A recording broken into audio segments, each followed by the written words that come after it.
Bonjour et bienvenue sur French with Jeanne, un podcast en français pour les étudiants et étudiantes de français. Vous écoutez le 2e épisode de la série 18, où je vous parle spontanément, c'est-à-dire sans écrire le texte de l'épisode au préalable.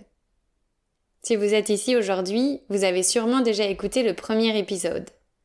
Et je tiens à m'excuser pour sa qualité médiocre. Il y avait des bruits de fond, le micro était trop près de ma bouche, le volume variait.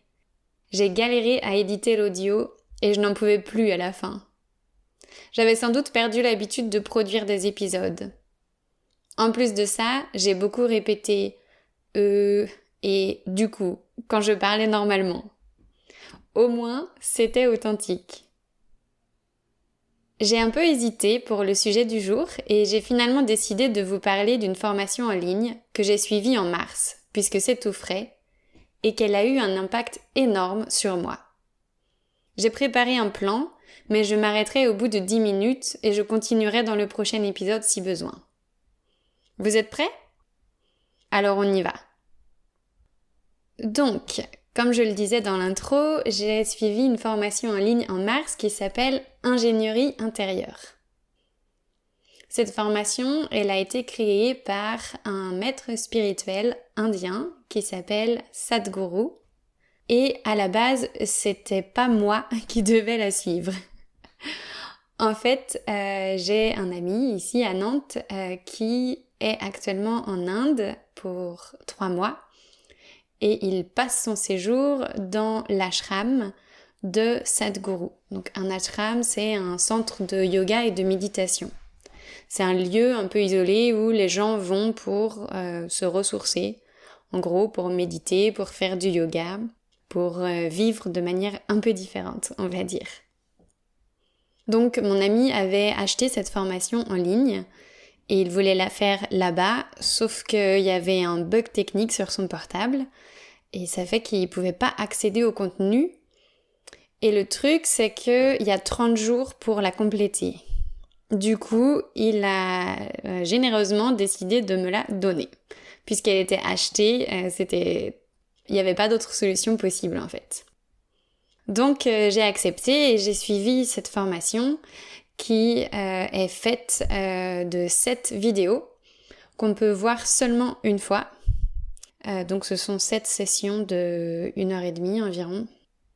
Et aujourd'hui, je vais vous transmettre les idées qui m'ont le plus marqué. Ou au moins les premières, parce qu'il y en avait beaucoup. Donc cette formation, elle repose sur un constat de Sadhguru qui regarde le monde et qui se dit bon, l'époque dans laquelle on vit maintenant, c'est la plus moderne. Les hommes sont capables de construire des trucs incroyables, des immeubles qui sont hyper hauts, des ordinateurs très très modernes, des portables très sophistiqués, mais les hommes, à côté de ça, sont pas heureux, sont pas épanouis. Donc partant de ce constat, Sadhguru propose des outils pour remédier à ça. Et c'est pour ça qu'il a appelé cette formation ingénierie intérieure. On connaît bien l'ingénierie extérieure pour construire des bâtiments ou des objets, mais par contre, il y a très peu de ressources pour tout ce qui est le fonctionnement des hommes. Ok, la première idée qui m'a marquée, c'est que la qualité de ma vie dépend de comment je vis les choses intérieurement. Je vais expliquer.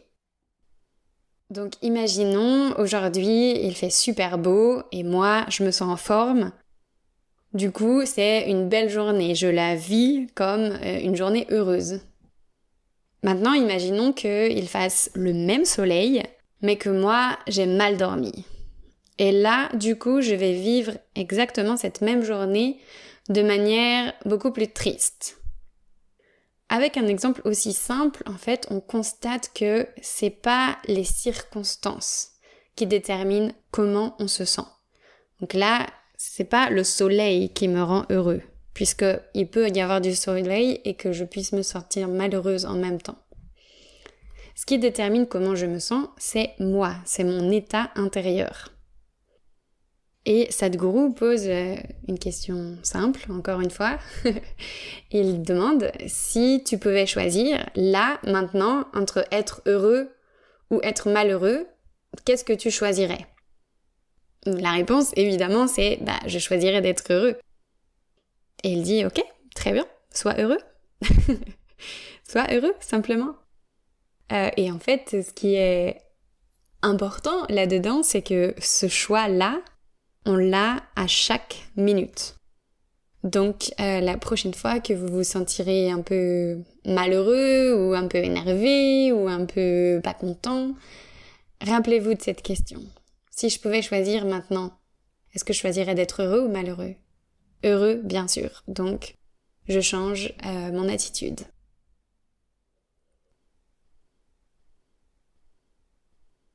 La deuxième idée qui m'a marquée, c'est que je n'ai aucun pouvoir sur les choses extérieures. Donc, la seule chose sur laquelle j'ai 100% de contrôle, c'est moi. Si j'essaye de contrôler quelqu'un d'autre ou si j'essaye de contrôler quelque chose, je vais juste perdre de l'énergie, perdre du temps.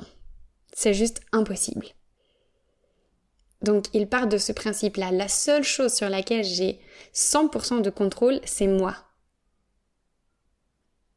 Et pourtant, il y a beaucoup de gens, et moi inclus, qui sont en fait pas 100% en contrôle de eux-mêmes.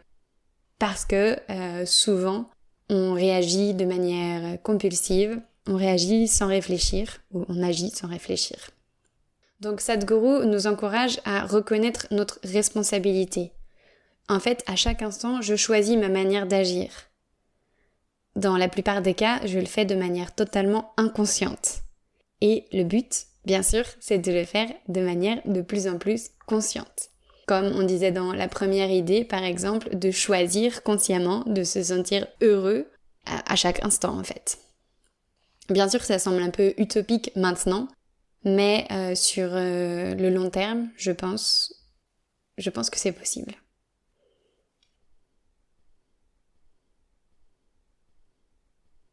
Ok, je continue avec la troisième idée. La troisième idée, c'est que j'ai la capacité de choisir comment j'agis et je réagis. Imaginons qu'il y a un bonbon que tu adores, et que quelqu'un le met dans ta bouche de force, et que tu le manges comme ça, de force. Maintenant, imaginons un deuxième scénario, c'est le même bonbon, mais c'est toi qui le manges. C'est toi qui le prends, c'est toi qui le mets dans ta bouche, c'est toi qui décides de le manger. Donc, dans les deux scénarios, c'est exactement le même bonbon, et tu adores ce bonbon. Mais le fait de le manger toi-même, ça rend l'expérience agréable. Si quelqu'un te force à le faire, c'est désagréable. Cet exemple, il montre que faire les choses de plein gré, c'est ça qui rend la vie agréable, en fait. En fait, quand on reconnaît qu'on peut agir et réagir comme on veut, qu'on peut choisir notre manière d'agir et de réagir, c'est ça qui nous donne la liberté. Je vais prendre un deuxième exemple. Imaginons que je suis à la poste, que je fais la queue pour aller au comptoir, et quelqu'un me passe devant. Mon réflexe, ma réponse inconsciente, compulsive, ce sera de ne rien dire, mais d'être très frustrée, un peu de m'énerver toute seule. Peut-être que je vais soupirer ou ne pas sourire, mais je vais pas réfléchir, je vais faire ça sans réfléchir. Maintenant que je sais que je peux choisir comment j'agis et je réagis, ma réponse va sans doute pas être la même. Dans cette situation-là, peut-être que si je suis dans cette situation, je vais plutôt dire à la personne, poliment, que j'étais là, en fait, et qu'elle peut se mettre derrière moi. Ou bien, si je suis pas pressée, ou si finalement ça me dérange pas que quelqu'un me passe devant, je vais peut-être rien dire du tout, mais sans m'énerver, en fait, sans la frustration et toutes les émotions négatives qui vont avec. Donc c'est juste un petit exemple pour illustrer le fait que dans chaque situation, on a le choix. Et ça, je trouve que c'est une idée qui change la vie, en fait. Qui change la vie. Ça veut dire qu'on subit plus nos propres réactions. On décide de nos réactions. Et je pense que c'est tellement précieux. Et j'ai fait moi-même ces expériences-là où je me suis retrouvée dans des situations pas forcément agréables. Et j'ai réussi à ne pas agir ou réagir de manière automatique, mais à plutôt décider consciemment quelle attitude je voulais adopter. Ça veut pas dire qu'on s'énerve pas, on a le droit de s'énerver, on peut s'énerver, mais en fait on va le faire en sachant les conséquences que ça va avoir. Par exemple, si je suis à la poste et quelqu'un me passe devant et je décide de m'énerver contre cette personne, bon, ça va sûrement générer un conflit. Est-ce que j'ai vraiment envie d'être dans un conflit ? Non. Du coup, je vais choisir juste une autre manière de réagir. Et ça pour toutes les petites choses. Pour toutes les choses en fait, petites ou pas petites. Ok, le temps passe vite, ça fait déjà une dizaine de minutes que je parle et j'avais 7 idées à transmettre, j'en ai dit que 3. Donc je vais dire la 4e et je continuerai dans l'épisode suivant. La 4e idée, elle est assez simple. Je pense que vous serez d'accord avec moi quand je dis que le passé n'existe plus et le futur n'existe pas encore. Et donc, quand je souffre à cause du passé, si par exemple j'ai beaucoup de regrets, ou quand je souffre à cause du futur, peut-être que je suis stressée par rapport à une situation qui va arriver, en fait, je souffre à cause de quelque chose qui n'existe pas, ou qui n'existe plus. Et Sadhguru pose cette question, mais comment on appelle quelqu'un qui souffre à cause de quelque chose qui n'existe pas ? En fait, on appelle ça un fou ou une folle. Et en fait, quand moi, je suis en train de stresser pour quelque chose qui, je pense, pourrait arriver dans le futur, je suis en train de stresser pour un truc qui n'existe pas et qui peut-être ne va jamais exister. C'est juste mon cerveau qui crée des pensées et moi qui les reçois comme si c'était la vérité. Alors que non. Ça vous est sûrement déjà arrivé de stresser pour un truc et finalement tout se passe bien. Et vous vous êtes dit, franchement, je suis trop bête d'avoir été en stress pour ça. Donc finalement, le passé n'existe plus, le futur n'existe pas encore. Il reste quoi ? Il reste le présent.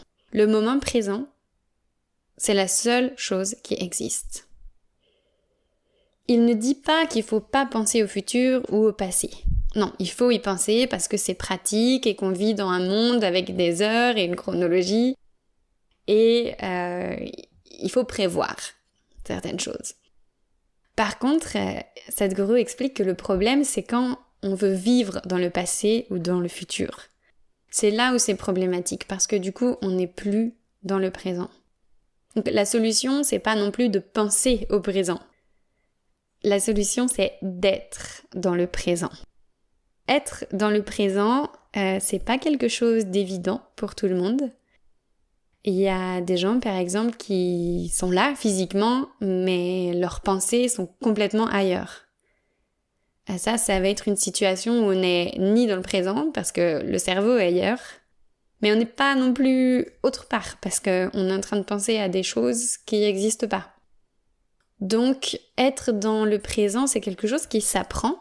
Moi, personnellement, je m'entraîne à le faire grâce à la méditation, mais aussi grâce à quelque chose de très très simple, c'est de sentir simplement le battement de mon cœur. En fait, j'ai réalisé que c'est quelque chose que je sentais jamais. Pas parce que c'était absent, mais parce que je mettais pas mon attention dessus. Or, le battement de mon cœur, c'est vraiment ça, l'expression de la vie à travers moi. Donc pour me sentir présente et consciente et vivante, je peux toujours prendre ça comme repère. Donc voilà, je vais m'arrêter ici juste pour pas faire un épisode trop long. Mais vous inquiétez pas, je continuerai la prochaine fois. J'espère en tout cas que c'était intéressant pour vous. Ce sont des idées qui sont simples, mais moi je les trouve tellement puissantes. Et d'ailleurs, vous le savez sans doute déjà si vous êtes abonné à mon infolettre, mais cette formation en ligne, je l'ai trouvée tellement enrichissante que j'ai décidé d'aller rejoindre mon ami en Inde pendant 2 semaines. Donc à l'heure où j'enregistre cet épisode, j'ai déjà fait ce voyage et je vous en parlerai évidemment avec plaisir dans les prochains épisodes. Ok, je reprends mon document. En attendant les prochains épisodes, je vous annonce que le défi numéro 3 est enfin prêt. Son but est simple, vous aider à parler comme les Français et les Françaises. Pour cela, j'ai enregistré 10 vidéos que vous pouvez visionner à votre rythme. Dans la première partie, sur la musicalité du français, je vous explique comment adapter votre rythme et votre intonation et où faire des pauses quand vous parlez. Dans la deuxième partie, sur la fluidité, on étudie les liaisons et les enchaînements. 2 stratégies hyper utilisées en français pour éviter de faire des pauses entre les mots. Dans la troisième partie, sur la rapidité, on regarde quelles lettres et quels mots on peut enlever pour parler plus vite. Finalement, dans la conclusion, on fait quelques exercices pour tester ce qu'on a appris pendant le cours. Je suis très fière du résultat et je suis convaincue que c'est un cours utile à tous ceux et à toutes celles qui veulent comprendre les mystères du français oral. Pour plus d'infos sur le cours, cliquez sur le lien dans la description de cet épisode. Et si vous n'avez pas tout compris à ce que j'ai raconté aujourd'hui, n'oubliez pas que vous pouvez accéder au texte du podcast sur mon site web www.frenchwithjeanne.com. Merci pour votre écoute fidèle et à très bientôt.